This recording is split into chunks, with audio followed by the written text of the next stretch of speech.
Turunlah kiranya atas saudara anugerah dan sejahtera dari Allah Bapa dan Tuhan kita, Yesus Kristus. Amin. Silakan duduk. Bapak, Ibu, dan Saudara yang terkasih di dalam Tuhan, pagi hari ini kita melaksanakan ibadah Paskah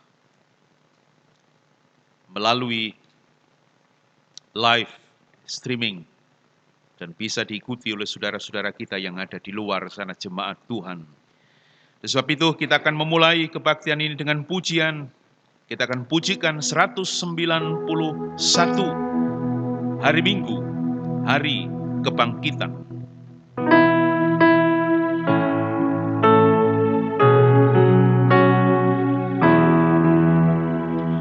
Hari Minggu, hari kebangkitan, kami sambut fajar-Mu di terang-Mu, dan yang maut hilang telah sudah seteru Kristus matahari kehidupan. Oh, pancarkan sinar penghiburan dan harapan yang penuh akan damai sahabatmu.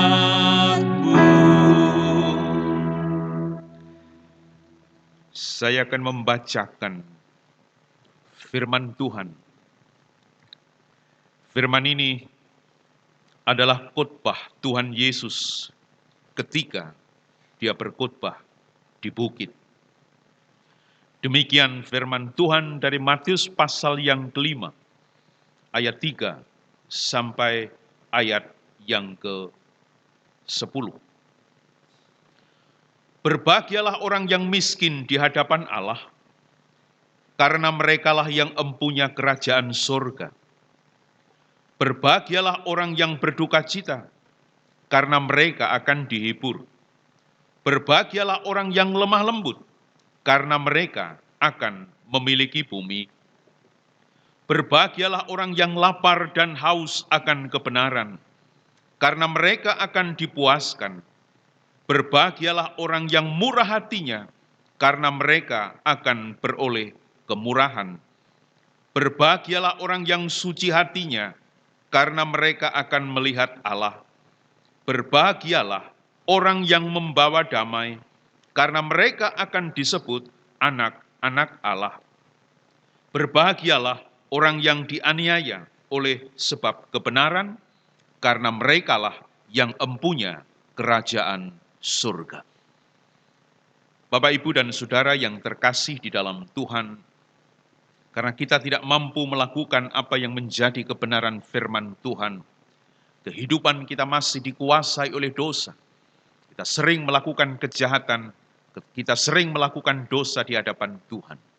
Oleh sebab itu, saya mengundang Bapak Ibu bangkit berdiri, kita akan bersama-sama mengakui dosa kita di hadapan Tuhan dalam kerendahan dan ketulusan. Jikalau kita mengatakan bahwa kita ini tidak berdosa, maka sebenarnya kita menipu diri kita sendiri dan kebenaran itu tidak ada di dalam kehidupan kita. Oleh sebab itu, kita berseru di hadapan Tuhan. Ya Tuhan, Engkau Allah yang maha besar, Allah yang hebat, Allah yang melihat, seluruh kehidupan kami sampai ke kedalaman hati kami. Bahwa kami telah banyak melakukan dosa, kami banyak melakukan kejahatan, sebab tidak satu pun perbuatan kami berkenan di hadapan Tuhan. Maka sekarang ya Allah kami, ampunilah segala dosa dan pelanggaran kami. Kasihanilah kami manusia yang berdosa ini. Karena kami mempersembahkan segala permintaan doa di hadapan hadirat-Mu ini, bukan bertumpu pada kebenaran kami, melainkan kepada segala rahmat-Mu yang amat limpah. Amin.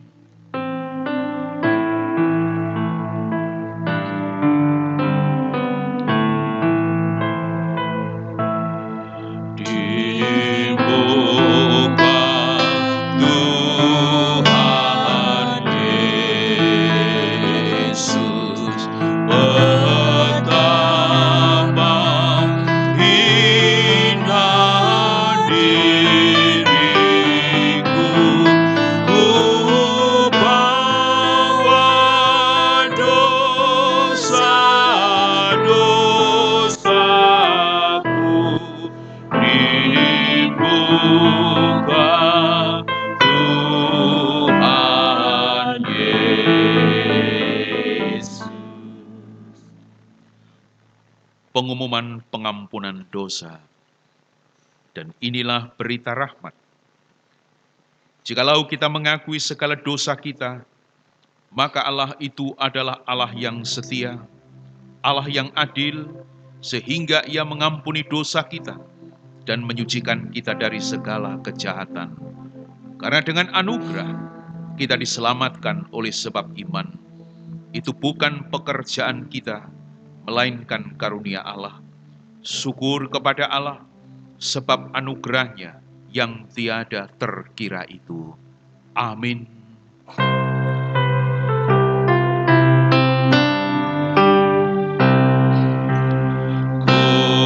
Kulihat salib-Mu, ya juru selamatku, di Golgota. Terimalah doaku, hapuskan dosaku. Akulah milik-Mu selamanya. Coba dipersilahkan duduk kembali. Ibadah Paskah, kebangkitan Tuhan Yesus pagi ini, kita akan dasari dengan kebenaran firman Tuhan, Yohanes pasal yang ke-20. Injil Yohanes pasal yang ke-20, ayat 1 sampai ayat yang ke-10.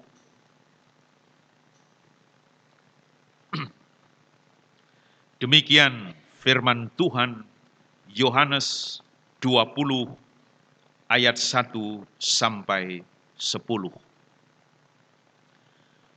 Pada hari pertama minggu itu, pagi-pagi benar ketika hari masih gelap, pergilah Maria Magdalena ke kubur itu, dan ia melihat bahwa batu telah diambil dari kubur. Ia berlari-lari mendapatkan Simon Petrus dan murid yang lain yang dikasihi Yesus, dan berkata kepada mereka, "Tuhan telah diambil orang dari kuburnya, dan kami tidak tahu di mana ia diletakkan." Maka berangkatlah Petrus dan murid yang lain itu ke kubur. Keduanya berlari bersama-sama, tetapi murid yang lain itu berlari lebih cepat daripada Petrus, sehingga lebih dahulu sampai di kubur. Ia menjenguk ke dalam dan melihat kain kapan terletak di tanah, akan tetapi ia tidak masuk ke dalam. Maka datanglah Simon Petrus juga menyusul dia dan masuk ke dalam kubur itu. Ia melihat kain kapan terletak di tanah, sedang kain peluh yang tadinya ada di kepala Yesus tidak terletak dekat kain kapan itu, tetapi agak di samping di tempat yang lain dan sudah tergulung. Maka masuklah juga murid yang lain yang lebih dahulu sampai di kubur itu, dan ia melihatnya dan percaya. Sebab selama itu mereka belum mengerti isi kitab suci yang mengatakan bahwa ia harus bangkit dari antara orang mati. Lalu pulanglah kedua murid itu ke rumah. Demikian jauh pembacaan firman Tuhan. Berbahagialah kita yang pagi ini diberkati dengan firman Tuhan. Orang yang berbahagia adalah orang yang mempercayai firman dan yang melakukannya di dalam kehidupan sehari-hari. Kita berdoa.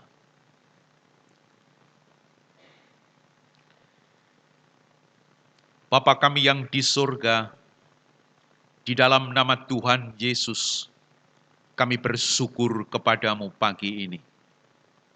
Sebab pagi ini Tuhan sudah menyediakan waktu bagi kami dalam peristiwa kebangkitan-Mu dari kematian. Inilah ibadah Paskah kami. Kami bersuka cita luar biasa. Sebab Allah yang kami sembah, Allah yang kami agungkan itu bukan Allah yang dikalahkan kematian, tetapi Allah yang mengalahkan kematian, Allah yang hidup, Allah yang berkuasa. Pagi hari ini, kami bersama-sama masuk di dalam ibadah Paskah di dalam gereja ini. Maka kami menyerahkan sepenuhnya ibadah ini di dalam kuasa Tuhan. Setiap hati yang kami bawa, kiranya Engkau yang menguduskan, Engkau yang menguasai, sehingga ibadah kami pagi ini akan benar-benar membawa berkat di dalam kehidupan iman dan roh kami. Hamba-Mu berdoa untuk seluruh jemaat atau siapapun saudara-saudara kami yang pagi ini bisa mengikuti ibadah online seperti ini. Kami berdoa untuk mereka, Tuhan hadir dalam kehidupan mereka, Tuhan hadir di tengah keluarga mereka, Tuhan hadir dalam kehidupan setiap pribadi, sehingga ibadah pagi hari ini yang diikuti oleh anak-anak Tuhan, oleh jemaat-Mu dimanapun mereka berada hari ini, benar-benar akan menjadi berkat secara rohani di dalam kehidupan mereka. Tuhan, kami menyerahkan sepenuhnya ibadah ini ke dalam tangan kuasa-Mu. Roh Kudus yang berkuasa di tempat ini, Roh Kudus berkuasa atas setiap pribadi, Roh Kudus berkuasa atas setiap anak-anak-Mu yang mengambil bagian pelayanan. Kiranya Roh Kudus yang memampukan dan menguatkan mereka.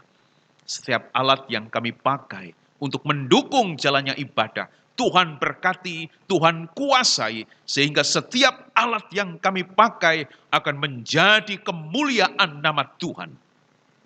Terima kasih Tuhan, hamba-Mu berdoa, hamba-Mu menyerahkan gereja ini sepenuhnya di dalam kuasa-Mu sendiri.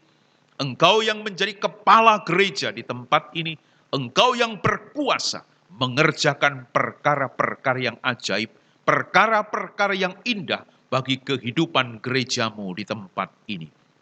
Seluruh jemaat, dari anak sekolah minggu, remaja, pemuda, yang sudah dewasa, terlebih yang sudah dalam kondisi tua, semuanya diberkati di dalam nama Tuhan Yesus Kristus. Anak-anak dalam sekolah mereka, Tuhan memberikan kecerdasan, kekuatan, dan kemampuan. Demikian juga setiap anak-anak-Mu yang bekerja, Tuhan yang akan terus menyertai, memberkati, dan melingkupi kehidupan mereka. Sehingga pekerjaannya, usahanya akan mendatangkan berkat yang berlimpah dalam kehidupan mereka. Hamba-Mu berdoa untuk setiap pelayanan yang ada di dalam gereja, Tuhan yang berkuasa, sehingga semua yang mengambil bagian pelayanan diberkati dalam pelayanannya, dan itu semua untuk kemuliaan nama Tuhan. Segala program yang ada pun kami serahkan kepadamu, Tuhan yang berkuasa untuk mengerjakan program melalui setiap anak-anak Tuhan. Khusus program pembangunan gedung gerejamu di tanah belakang, kami serahkan sepenuhnya di dalam kuasa Tuhan. Engkau yang merancang, maka Engkau pula yang akan mengerjakan, bahkan akan menyelesaikannya pada waktunya. Dana yang dibutuhkan semuanya akan disediakan di dalam Tuhan Yesus Kristus. Sekali lagi, gereja di tempat ini, gereja ini milikmu. Kami serahkan seutuhnya di dalam kuasa-Mu sendiri. Pada saat ini kami berdoa untuk bangsa dan negara kami. Engkau melihat kondisi, Engkau melihat kehidupan bangsa dan negara kami, yang pada saat ini baru mengalami pergumulan yang cukup berat, yang berkaitan dengan penyakit corona ini. Tuhan, kami sungguh percaya kepadamu. Di balik semua ini Tuhan mau memberikan karya yang terbaik untuk kehidupan kami bangsa Indonesia. Maka kami berdoa untuk para pemimpin bangsa kami. Tuhan tolong, Tuhan kuatkan, Tuhan mampukan para pemimpin kami. Sehingga di dalam menghadapi kondisi kehidupan Indonesia yang seperti ini, mereka memiliki kebijakan-kebijakan yang datang dari Tuhan. Sehingga semua yang dikerjakan oleh pemerintah akan memulihkan kondisi Indonesia. Hamba berdoa untuk saudara-saudara kami yang pada saat ini mengalami pergumulan karena penyakit ini. Kami berdoa untuk mereka, tolonglah mereka, berkati mereka, kuatkan mereka. Bahkan Tuhan yang akan memulihkan, Tuhan yang akan menyembuhkan mereka semua. Saudara-saudara kami ini, kami berdoa untuk garda yang terdepan, para medis yang merawat para penderita penyakit ini. Tuhan berikan kekuatan, Tuhan berikan kemampuan, Tuhan memberikan kesehatan dan perlindungan, sehingga para medis yang merawat saudara-saudara kami yang sakit benar-benar disertai, diberkati, dan dikuasai di dalam nama Tuhan Yesus. Kami percaya Tuhan, peristiwa ini, penyakit ini akan berhenti pada waktunya, sesuai dengan rencanamu, sesuai dengan kehendak-Mu. Tuhan sanggup untuk menyelesaikan peristiwa ini. Tuhan sanggup menyelesaikan penyakit ini dengan cara-Mu sendiri. Oleh karena itu, kami hanya percaya kepadamu, Tuhan Yesus yang sanggup menghentikan badai ini di dalam kuasa Tuhan. Terima kasih Tuhan, kembali dalam ibadah Paskah pagi ini, kami menyerahkan sepenuhnya sampai akhir di dalam kuasa Tuhan. Roh setan, roh kegelapan yang akan mengganggu jalannya ibadah, kami usir, kami singkirkan di dalam nama Tuhan Yesus. Sehingga yang berkuasa di tempat ini hanya kuasa Roh Kudus yang membawa berkat bagi kami, membawa kehidupan kami untuk semakin dekat dengan Tuhan. Pakai, berkati, dan kuasai hamba-Mu yang melayani, terlebih akan menyampaikan kebenaran firman-Mu, Tuhan yang menguasai hati, pikiran, dan seluruh hidup hamba-Mu, sehingga apa yang hamba-Mu kerjakan, apa yang hamba-Mu sampaikan dalam firman ini, benar-benar bersumber dari kuasa Tuhan, dan kami diberkati dengan firman ini. Terima kasih Tuhan, kami menyerahkan sepenuhnya ibadah ini di dalam nama Tuhan Yesus Kristus. Haleluya. Amin. Bapak Ibu yang dikasihi Tuhan, kita akan memuji nama Tuhan. Kidung Jemaat nomor 188, dan kita akan bersama-sama kita menyerahkan persembahan kita kepada Tuhan. 188, Kristus bangkit, soraklah.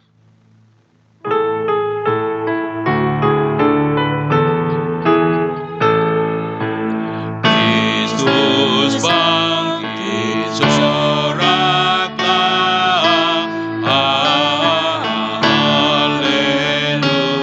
Haleluya. Bumi surga bergembang. Haleluya.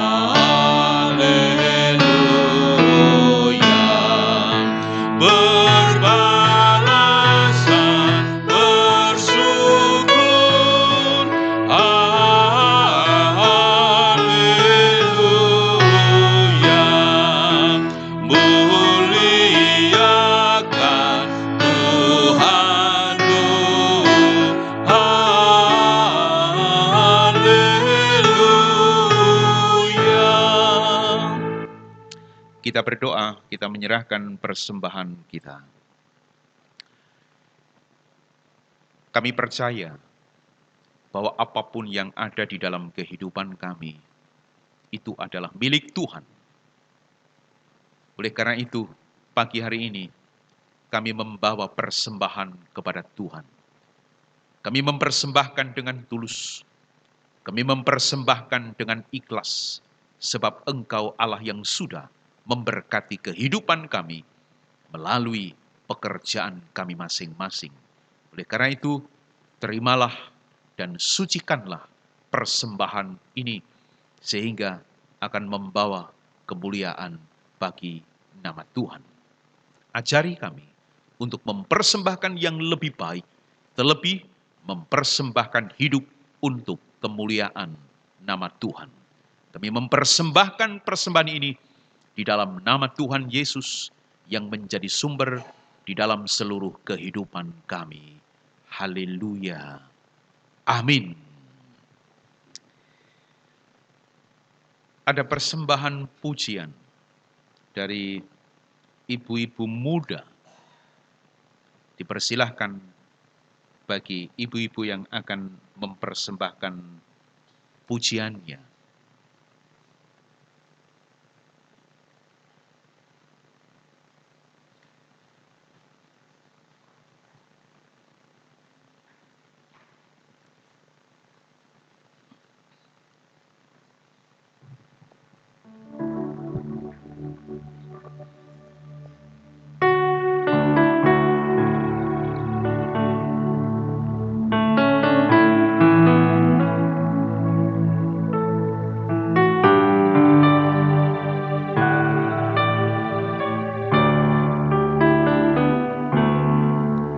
Sering ku tak mengerti jalan-jalan-Mu Tuhan, bagai di belantara yang gelap.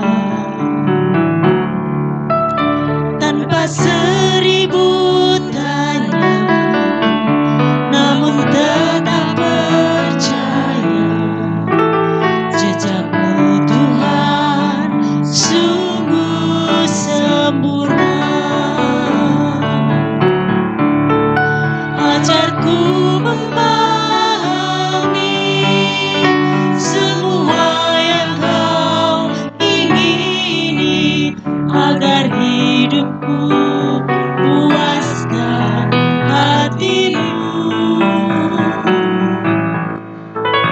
Bagimu aku rela sepenuh hati menghamba, serahkan diri genapi karya-Mu.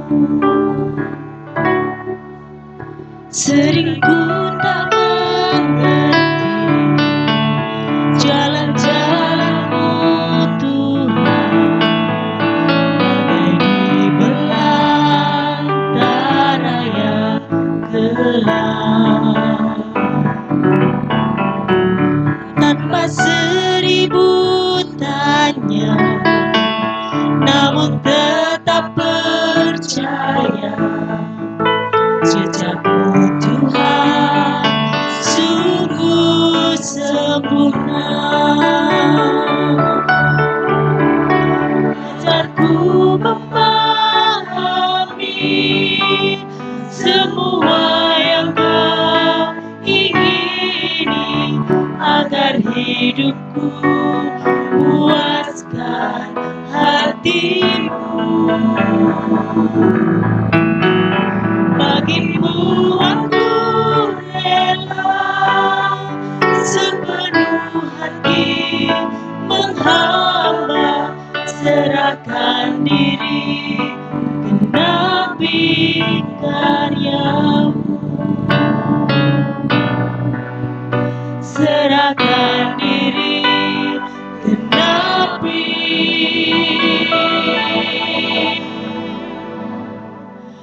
karya-Mu.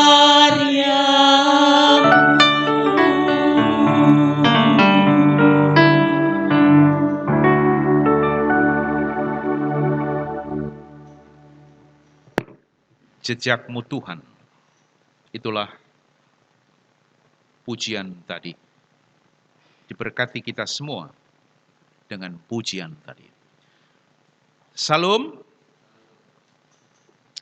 Bapak Ibu yang terkasih di dalam Tuhan, ibadah Paskah pagi ini, dalam khotbah saya memberikan tema Paskah harus membangkitkan iman dan rohani kita. Saudara yang terkasih di dalam Tuhan, dalam peristiwa kebangkitan Yesus, Injil Yohanes menampilkan narasi yang berbeda dengan 3 Injil yang lain. Di Matius, di Markus, dan di Lukas. Injil Yohanes menampilkan narasi yang agak berbeda. Injil Yohanes menyoroti 3 pribadi yang tampil di dalam peristiwa kebangkitan Yesus. 3 pribadi itu adalah yang pertama, Maria Magdalena. Yang kedua, Simon Petrus. Dan yang ketiga, murid yang lain yang dikasihi oleh Yesus. Kemungkinan besar murid yang dikasihi oleh Yesus adalah Yohanes.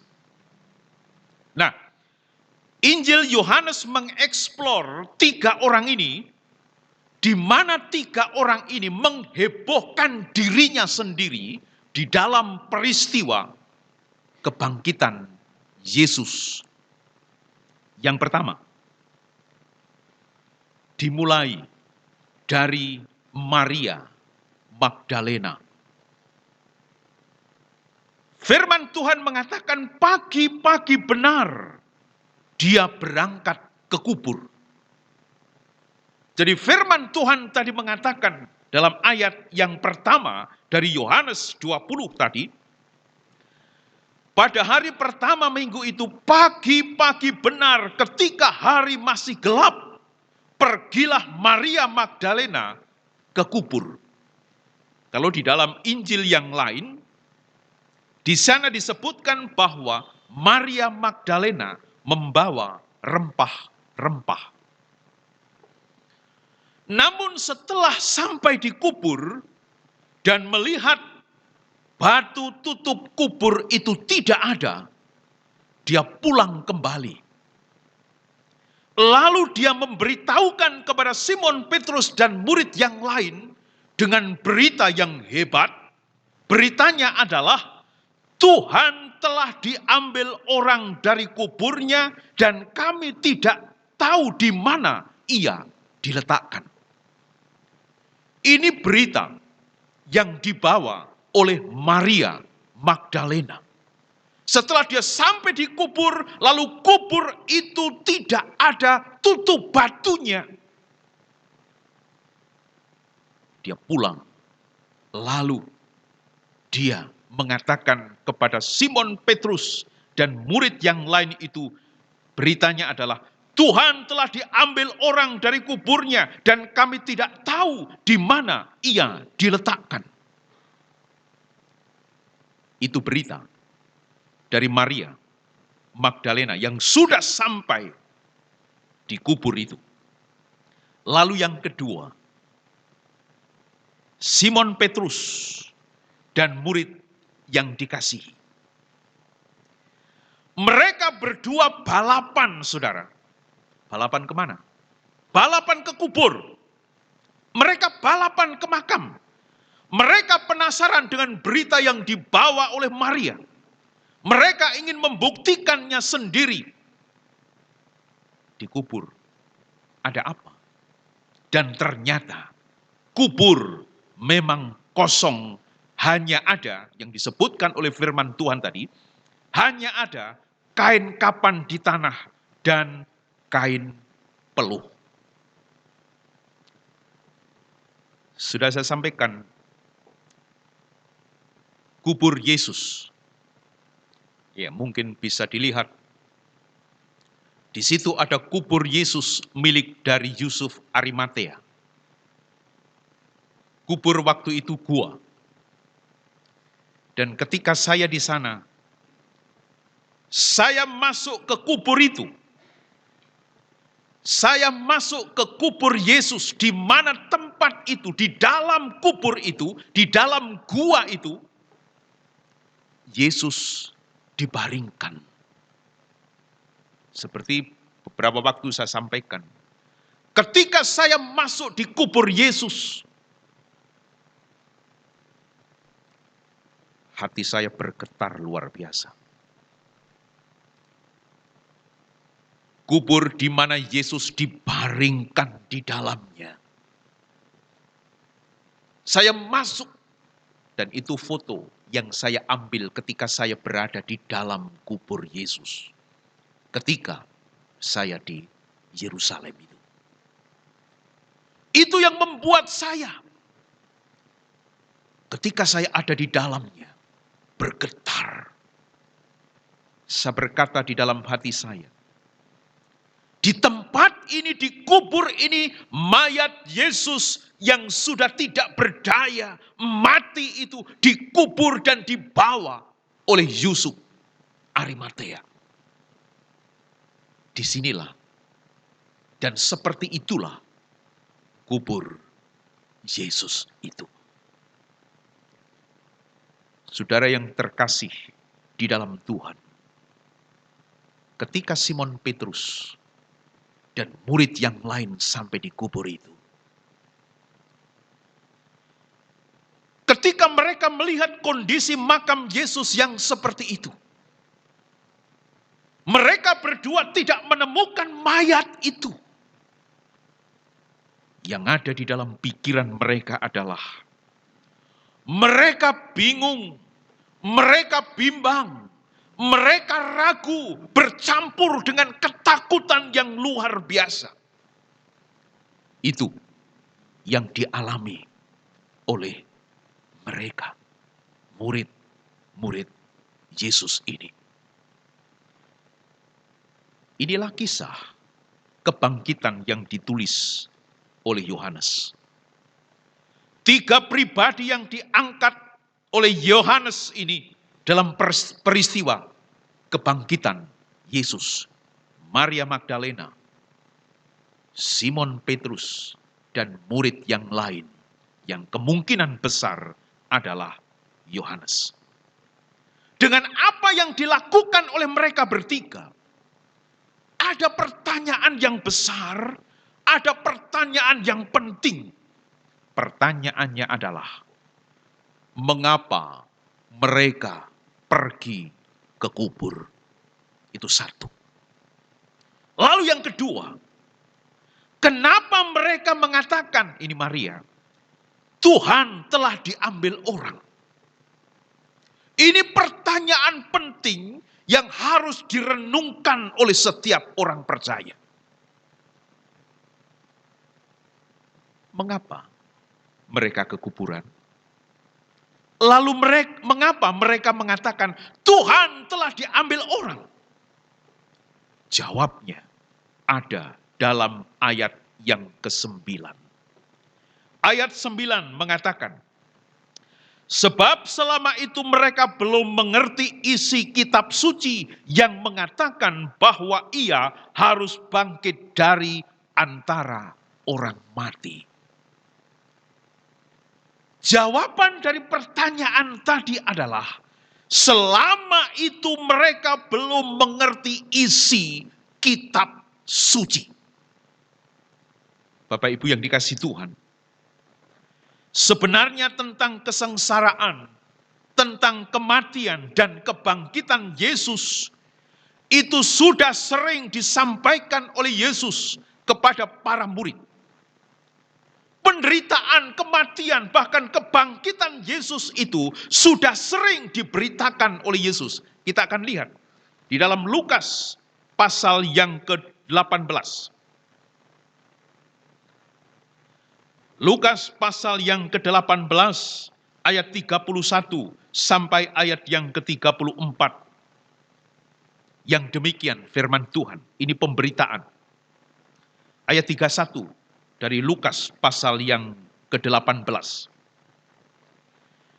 Yesus memanggil ke-12 muridnya, lalu berkata kepada mereka, "Sekarang kita pergi ke Yerusalem, dan segala sesuatu yang ditulis oleh para nabi mengenai Anak Manusia akan digenapi. Sebab ia akan diserahkan kepada bangsa-bangsa yang tidak mengenal Allah, diolok-olokkan, dihina, dan diludahi. Dan mereka menyesah dan membunuh dia, dan pada hari ketiga ia akan bangkit. Akan tetapi mereka sama sekali tidak mengerti semuanya itu. Arti perkataan itu tersembunyi bagi mereka dan mereka tidak tahu apa yang dimaksudkan." Inilah sebenarnya berita tentang penderitaan, berita tentang kematian, bahkan berita tentang kebangkitan Yesus itu sudah diberitakan berulang-ulang kepada mereka. Tetapi mereka, firman Tuhan dalam ayat yang ke-9 dari Yohanes 8 tadi, mengatakan bahwa mereka tidak tahu, mereka tidak mengerti isi kitab suci. Bapak, Ibu, dan Saudara yang terkasih di dalam Tuhan, orang yang tidak mengerti isi kitab suci adalah juga orang yang tidak mengerti firman Tuhan. Itu pasti. Saya ulangi. Orang yang tidak mengerti isi kitab suci adalah orang yang tidak mengerti firman Tuhan. Lalu apa akibatnya ketika orang itu tidak mengerti firman Tuhan? Ketika orang itu tidak mengerti firman Tuhan atau isi kitab suci, apa akibatnya? Akibatnya adalah mereka dalam menyikapi banyak hal sering bingung, sering bimbang. Coba kita lihat Lukas pasal 24. Lukas pasal 24 ayat yang ke-12. Ini loh Petrus yang tidak mengerti isi kitab suci itu. Lukas 24 ayat 12. Ini juga peristiwa kebangkitan yang ditulis oleh Lukas. Ayat 12 saya baca.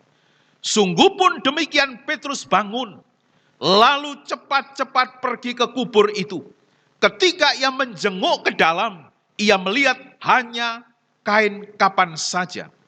Lalu ia pergi dan ia bertanya dalam hatinya apa yang kiranya telah terjadi." Dia bingung. Dia bimbang. Petrus bingung. Petrus bimbang. Apa yang terjadi di kubur itu? Kenapa dia bingung? Kenapa dia bimbang? Tidak mengerti firman Tuhan yang mengatakan bahwa Yesus itu bangkit.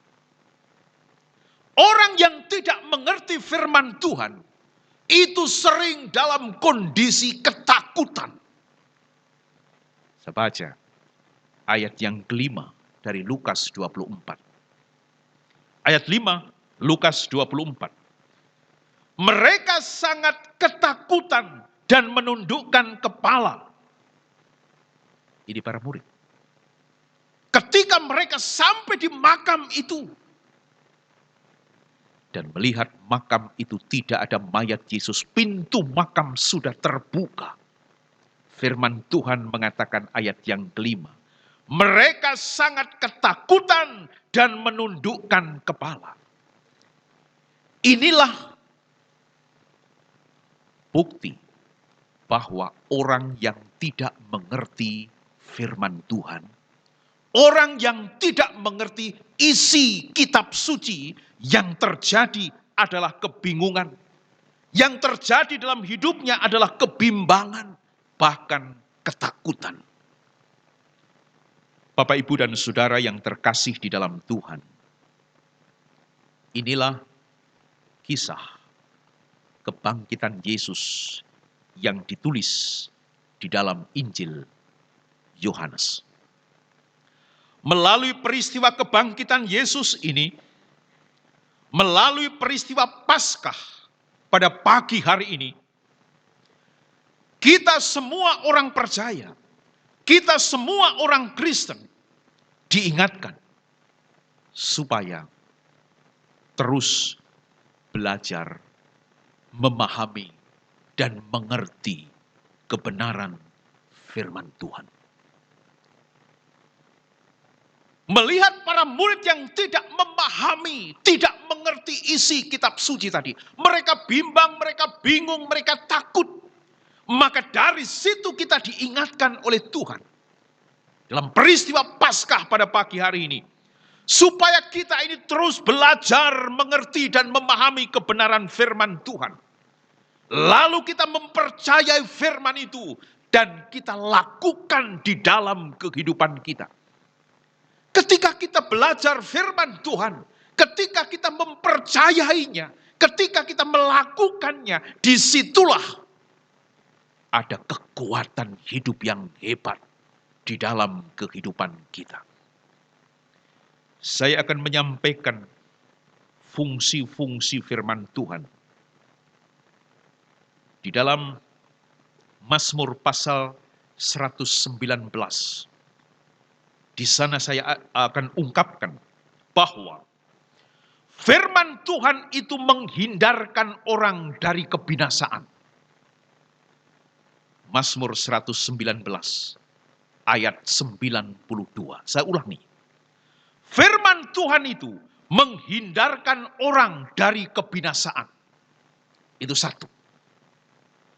Lalu yang kedua, ayat 98.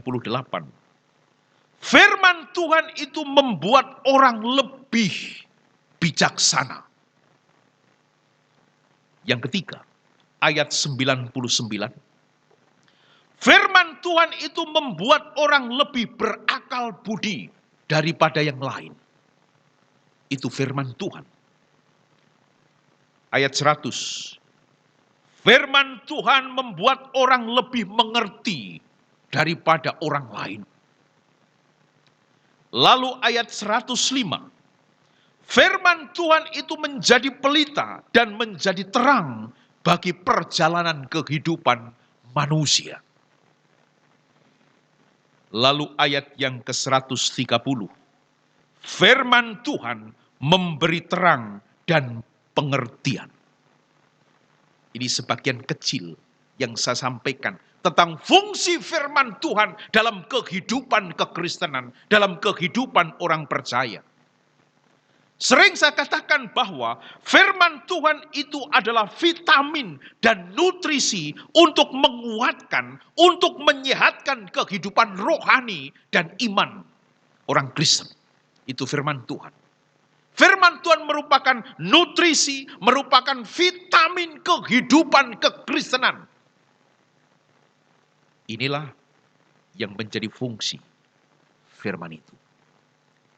Tetapi anehnya, banyak orang Kristen yang malas belajar firman Tuhan. Di rumah ada Alkitab, tetapi jarang dibuka. Dan Alkitab itu hanya berfungsi ketika hari Minggu dibawa ke gereja. Mimbar ini tidak bisa untuk membawa kita.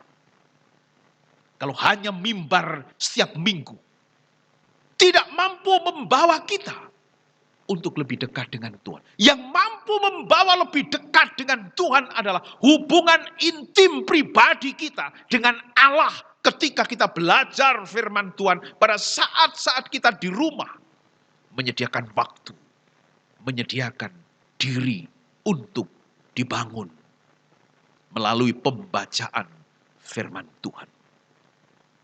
Oleh sebab itu dalam peristiwa Paskah pagi hari ini, saudara dan saya diingatkan oleh firman Tuhan supaya kita lebih intens lagi, lebih semangat lagi, lebih serius lagi untuk terus belajar dan memahami kebenaran firman Tuhan. Itu yang pertama. Lalu yang kedua, melalui peristiwa kebangkitan Yesus, melalui peristiwa Paskah pagi ini, kita semua orang percaya diingatkan bahwa Allah kita di dalam Yesus, Allah kita dalam pribadi Yesus adalah Allah yang mengalahkan kematian. Allah yang sanggup menghancurkan kematian itu.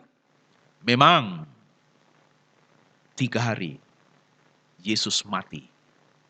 Tetapi setelah 3 hari itu, dia menghancurkan kematian itu. Yesus bangkit dari kematian itu. Itulah Tuhan saya. Itulah Tuhan Bapak Ibu semua.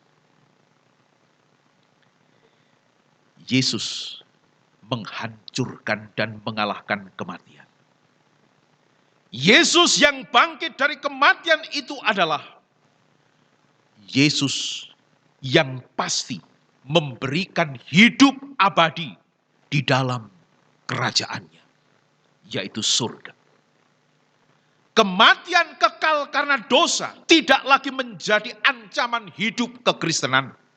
Tetapi kematian kekal itu diubah menjadi hidup kekal di dalam Kristus. Orang Kristen tidak lagi diancam oleh kematian kekal. Tetapi orang Kristen disediakan hidup kekal di dalam kerajaannya. Firman Tuhan berkata, yang percaya kepadanya tidak binasa, melainkan beroleh hidup yang kekal. Yesus berkata, kita lihat Yohanes pasal yang ke-8. Inilah kata Yesus. Yohanes 8 ayat 25 dan ayat 26. Yohanes 8 ayat 25 dan 26. Jawab Yesus, akulah kebangkitan dan hidup. Barang siapa percaya kepadaku, ia akan hidup walaupun ia sudah mati. Dan setiap orang yang hidup dan yang percaya kepadaku tidak akan mati selama-lamanya. Inilah garansi Kristen itu. Inilah garansi rohani kehidupan orang Kristen. Orang yang percaya kepada Yesus, dia tidak akan mati selamanya. Tetapi orang yang percaya kepada Yesus, dia akan menerima hidup kekal, hidup abadi di dalam kerajaannya. Sebab Yesus sudah mengalahkan kematian itu. Maka peristiwa Paskah pagi hari ini, kita dituntut, kita diingatkan untuk tetap menggantungkan hidup kita kepada Yesus yang sudah mengalahkan maut itu. Tuhan Yesus bangkit untuk memberikan hidup bagi saya dan bagi saudara. Kehidupan saya dan saudara tidak lagi sia-sia, tetapi hidup saya dan hidup saudara melalui kebangkitan Kristus ini, kita akan menikmati hidup yang abadi di dalam kerajaannya, yaitu di Yerusalem baru di surga. Selamat Paskah, Tuhan Yesus memberkati. Kita berdoa.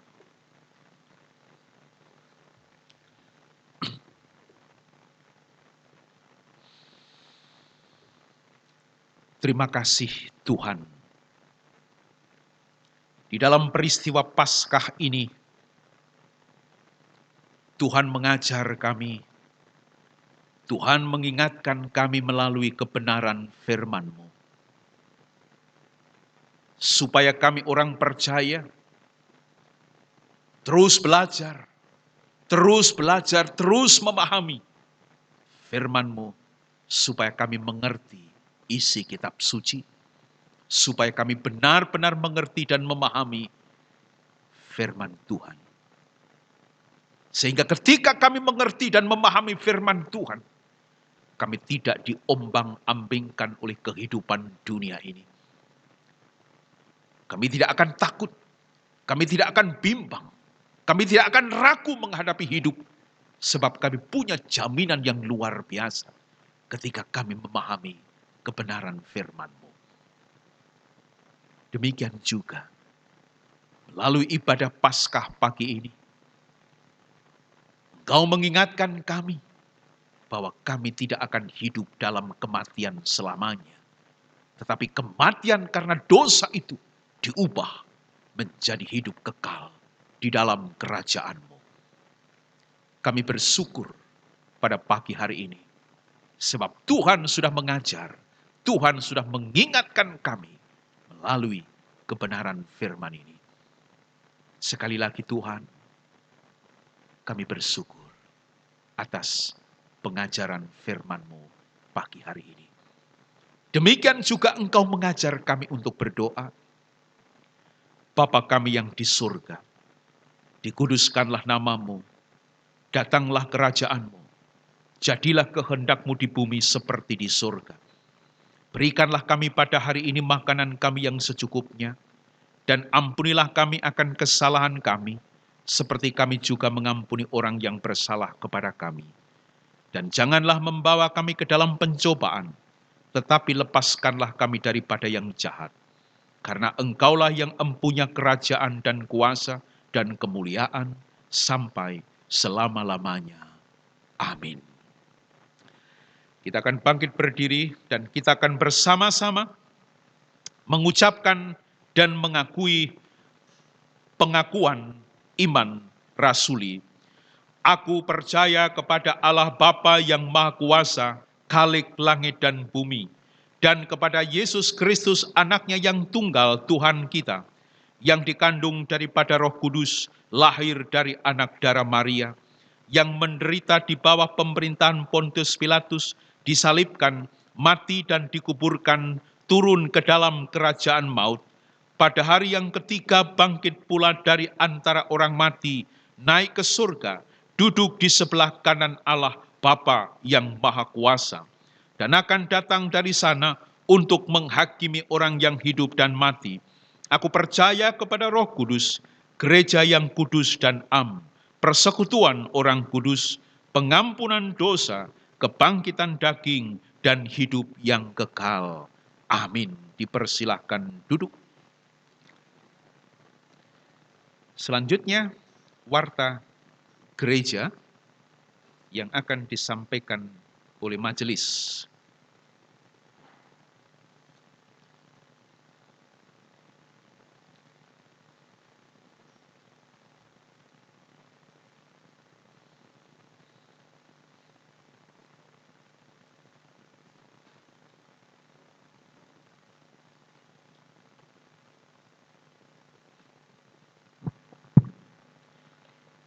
Shalom Bapak Ibu, Salam. selamat pagi. Warta Jemaat hari Minggu tanggal 12 April 2020. Gembala Sidang dan segenap Majelis GITC Margorejo mengucapkan selamat Paskah dan Hari Kebangkitan Tuhan kita Yesus Kristus. Semoga kebangkitan Kristus membawa harapan baru sesuai tema Paskah Nasional tahun 2020.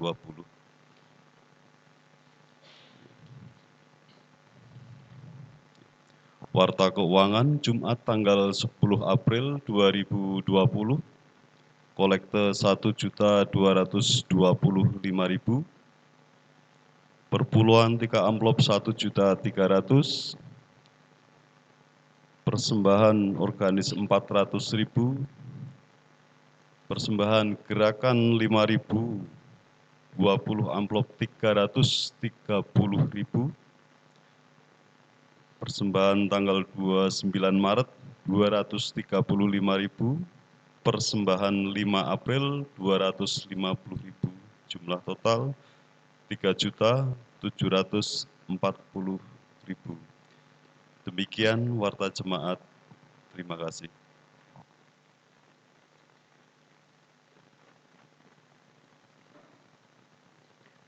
Bapak, Ibu, dan Saudara yang terkasih di dalam Tuhan, kita akan tutup ibadah Paskah pada pagi hari ini.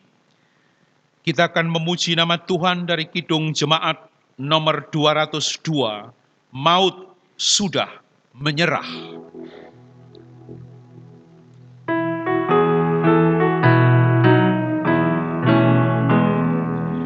Maut sudah menyerah, kubur hilang kuasanya, juru selamatlah menang dalam sinar cemerlang, dalam sinar cemerlang. Kita mengakhiri kebaktian, kita bangkit berdiri. Kita akan bersama-sama menerima berkat Tuhan. Dan setelah kita menerima berkat Tuhan, kita pujikan 406 dari Kidung Jemaat.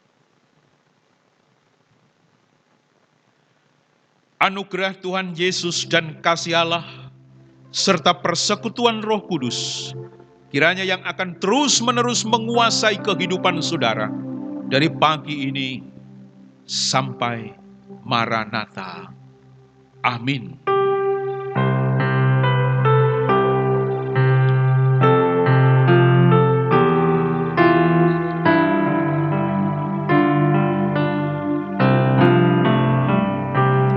Ya